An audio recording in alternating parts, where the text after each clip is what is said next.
Entendendo a Bíblia em boa companhia e contando as histórias de Jesus. Como é que você faz contando para amigos, quem sabe falando do seu time de futebol, como é que foram as vitórias da sua vida, da novela que passou na televisão, daquela reunião de amigos?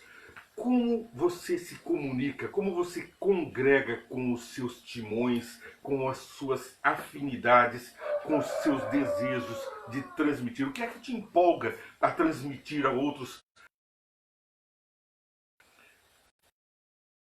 as coisas que você vive? São elas que testificam de Jesus? São elas que testificam de você? São elas que testificam do diabo? Vamos orar. Senhor Deus, nós te agradecemos porque deixaste a tua palavra para nos orientar e para nos encher do teu Santo Espírito e assim comunicar e falar da tua boa palavra de bênçãos para todos, bênçãos para os que estão nos ouvindo, bênçãos para nós, que nós distribuamos sem medida e que todos possam conhecer a verdade e ser libertos do mal. É o que peço em nome de Jesus. Amém, Senhor. O verso da nossa lição, Fazendo Amigos para Deus, desta semana, compartilhando a história de Jesus, está escrito lá em 1 João, capítulo 5, verso 13. E diz: Estas coisas vos escrevi, a fim de saberdes que tendes vida eterna, a vós outros que credes em nome do Filho de Deus. Aqueles que creem no nome do Filho de Deus têm garantida a vida eterna. Aqui nossa interpretação do texto tem que ser fiel ao contexto da Bíblia, porque a Bíblia diz: a alma que pecar, esta morrerá. Portanto, o que está garantido para nós todos é a morte. Mas para os que creem no Filho de Deus, está garantida a vida e vida eterna. Vida aqui na terra com qualidade e vida com Jesus. Como é que nós vamos crer se não há quem fale, se nós não prestamos atenção, se nós não estamos transbordando, comunicando a outros daquilo que estamos vivendo? A nossa vida está uma vida paralela. Nós estamos vivendo um evangelho pela metade. Estamos distribuindo nossa vida entre uma vela para cá, uma vela para lá. E nós não estamos, na verdade, no caminho da luz verdadeira. Nós somos luz do mundo e a nossa luz reflete a luz do nosso sol da justiça, que é Jesus. Se nós estamos no caminho da luz, no caminho de Deus, no caminho de Jesus, a nossa vida não tem espaço para sombras. Por isso que nós temos que abdicar das obras do mal e então comunicar Jesus. Muitas pessoas pensam que comunicar Jesus é ficar discutindo sobre doutrina, é ficar impondo aos outros aqueles meus conceitos, os meus preconceitos, todas as minhas vontades do que eu desejaria que os outros fossem para me servir, para que o meu ego ficasse satisfeito de eu estar no paraíso, eu estar no lugar de Deus, eu ser o Deus das pessoas, eu ser aquele que as pessoas têm que imitar nas minhas volúpias. Pecado, volúpia, pecado, transgressão da lei. Ama a teu Deus sobre todas as coisas, não é amar a si mesmo sobre todas as coisas. Nós precisamos entender bem essa mensagem, porque nós somos convocados a partilhar pela nossa vida, não por palavras, as doutrinas, as coisas que Deus quer comunicar aos seus filhos. Muitas são as criaturas de Deus na terra. Muitos homens e mulheres foram criados por Deus, estão aí sendo multiplicados, multiplicar e encher a terra. E então encheu-se a terra de criaturas de Deus. Alguns são filhos de Deus. Alguns que se juntam em grupos falando das coisas de Jesus, das maravilhas do céu, formam grupos, formam comunidades e formam multidões de pessoas que vão ser salvos e que salvam pessoas aqui na terra. São reconhecidos aqui na terra pelas suas boas obras. São reconhecidos mais do que isso, por terem sido pessoas conhecidas por seus pecados, por serem pessoas que viveram na lama, mas agora estão limpos no sangue de Jesus. Eles andavam por aí pelados, nus pelo pecado, como Adão e Eva quando conheceram pecados e falaram: nós te escondemos de ti, Jesus, porque estávamos nus. O pecado tirou a glória de Deus que revestia Adão e Eva, e então eles se sentiram nus, e então eles passaram a se esconder de Deus. As criaturas começaram a se evoluir evoluir criaturas, não filhos. E hoje gostam de andar nus por aí, exibindo aquilo que Deus fez como se fosse a obra das suas próprias mãos. Mulheres bonitas, homens bem formados, passam a exibir a si e não ao Criador.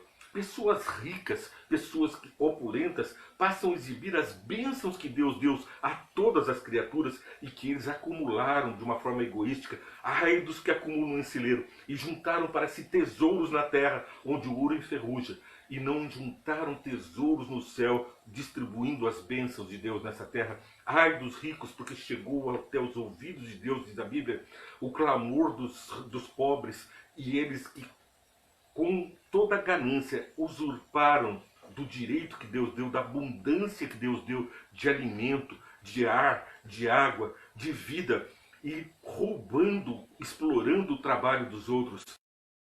Não é pecado ter pessoas trabalhando para si. É uma bênção você ter a sua riqueza em trabalho, multiplicando as bênçãos de todos para com todos. Mas se você explora, se você sonega os pagamentos que tem que fazer essas pessoas, se a sua vida está dedicada a si mesmo, tem alguma coisa errada. Está na hora de repensar. Ai dos que acumulam em celeiro. Se a sua vida é falar de si mesmo, falar das suas grandes vitórias, das suas... Acaba logo. A nossa vida é um paviozinho. Nós, logo que nascemos, começamos já a ter traços da morte. E nossa vida não passa dos 100. E o que acontece então? Nós estamos fadados ao fracasso se estamos conduzindo a nossa vida, pregando aos outros o eu. Porque o eu acaba, mas a verdade é eterna, ela liberta. E nós temos que trabalhar não impondo doutrinas, discutindo doutrinas. A atração de Jesus, ela faz mudança no eu. E as pessoas vendo a mudanças em mim, vão prestar atenção na palavra que é a doutrina. Pois é, pela palavra que nós efetuamos as mudanças em nosso ser. O Espírito Santo nos comunica poder pela palavra para transformar a nossa vida. E então esse evangelho tem eficácia, ele é um evangelho vivo, a palavra viva de Deus que transforma. Porquanto Deus falava com Moisés, o rosto dele brilhava. Porquanto Deus fala e toda o mal se cala. Foi o que aconteceu com Jó. Satanás foi lá visitar os céus, usurpou o lugar de Adão e foi como representante da terra diante de Deus. E Deus mostra a ele, Jó, o justo. Você viu meu servo Jó? E ele disse, sim, você enche ele de todas as bênçãos, tira dele e vamos ver o que acontece. E a gente conhece bem a história. Jó calou a boca do diabo diante de Deus. Ele louvou a Deus no meio da miséria, da desgraça. E com isso, ele foi fiel a Deus até o último momento. E por isso, Deus se comprazeu, foi louvado diante do universo. Estavam ali representantes de todos os mundos, estavam ali as hostes celestes e Satanás acusando a Deus. Você está dando bênção, está comprando Jó. E Deus então mostra, tira dele. Deus não amaldiçoou. Deus não tirou, Satanás tirou para mostrar para o universo que o homem cai em desgraça. Mas a vida de Jó foi uma vida não de doutrina. Ele discutiu sim lá em Jó, capítulo 3, 4, 5.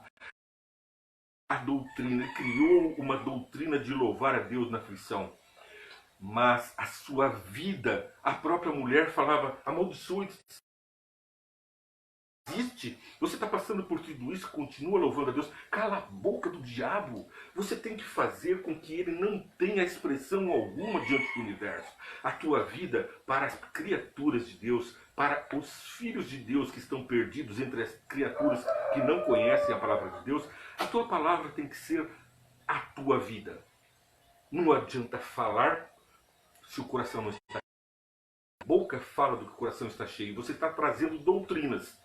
Mas a tua vida não está mostrando comunhão com Jesus. Não está mostrando poder nas tuas doutrinas. Então o que nos resta é esperar que a nossa vida seja transformada. Que a nossa discussão não seja por palavras, mas por atos.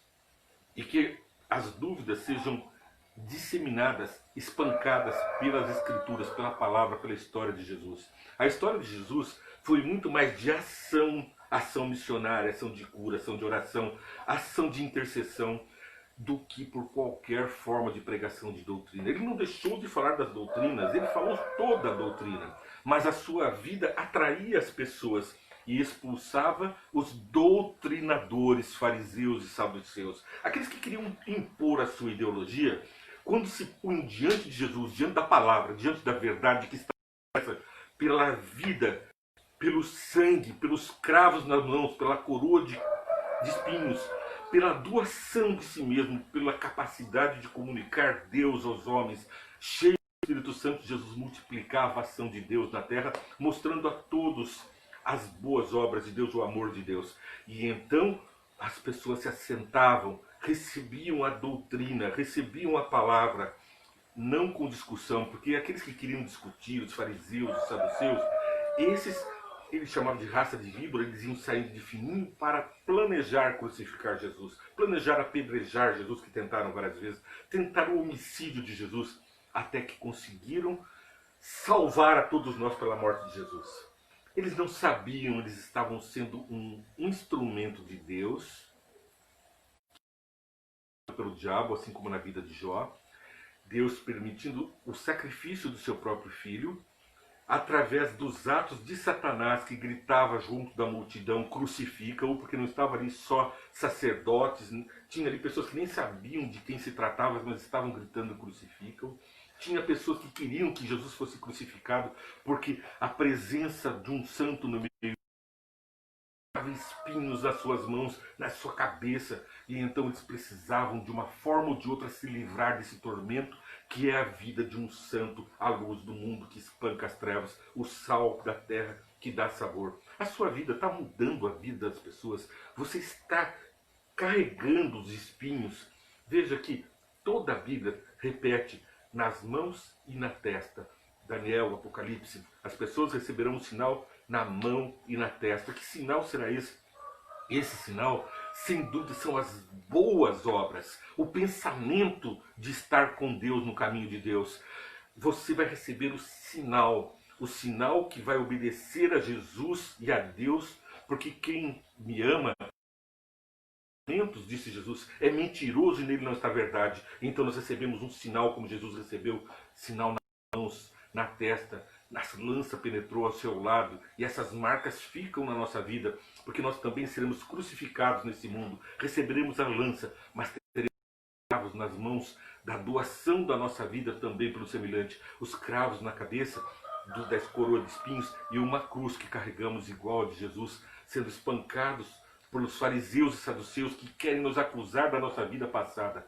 Mas como disse Martinho Lutero, Satanás é o vil acusador. Não é Deus quem nos acusa, e nós não devemos fazer a obra de Satanás acusando, doutrinando de uma forma impositiva, doutrinando de uma forma que o meu eu prevaleça. O eu que deve prevalecer é o eu de Jesus. Se você ama Jesus, ama aos seus filhos e ama as pessoas que estão perdidas nesse mundo, então você quer elevá-las, trazê-las, e só podemos atrair pelo amor. Amor que nos conduz nas pegadas de Jesus. O nosso testemunho sobre Jesus são transformados por sua graça, cativando por seu amor e maravilhando com sua verdade. Outros ficarão impressionados com a maneira pela qual a verdade em que cremos tem impactado a nossa vida. A verdade, apresentada no contexto de uma vida transformada, faz toda a diferença. É o que diz aqui o pastor que está trazendo essa mensagem para nós, uma mensagem inspiradora. E eu te convido a estar sempre seguindo a nossa programação, entendendo a Bíblia em boa companhia.